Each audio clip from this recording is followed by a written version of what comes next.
අපි මේ රජ පෙරලීමේ අරමුණක් නෙමෙයි. ඒ වුණාට අපි යමක් කරපු කොටස. මේ අවස්ථාවේ අනිවාර්යයෙන්ම මම රෙල් පාර උඩ ගීත කියන්නේ නැහැ. මොකද මම ඔච්චර අම්බාන්ට දැක අත්දැකීම ඒකද ආරස්ගේ තුම්මත අපිට අදාළ නැහැ. රෙද්ද බඩේ බෙට්ට ගලින් බෙල්ල ගාලා ගිය කන්දපයි. මේ රජ පෙරලීම තමයි සම්පූර්ණ අනුග්‍රහය. ආදර්ශයේ උපදේශ. මේ රජය ඇවිල්ලා හරිය නීති ක්‍රියාත්මක කරනවා. ඉතින් හොඳයි 100% ඒක කොච්චර උත්තරද බලන්න.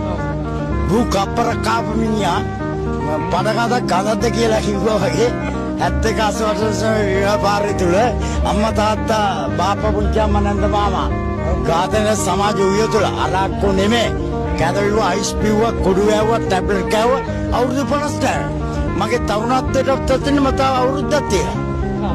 එද මේ බාල වශයෙන් මේ කියන්නේ තම බාලයි තම අද දෙමෝපිය දරුවෝ හදලා නැහැ. දරුවෝ තමයි දෙමෝපිය හදලා තියෙන්නේ. පොළේ තමයි අසල වයින්නේ. ආසේ පොළ එන බොහොම ස්තුතියි. මම මේවා මේ කල්පනා කරන්න බෑ රැන් ඉදිරි කියලා මොහොතක් කියලා.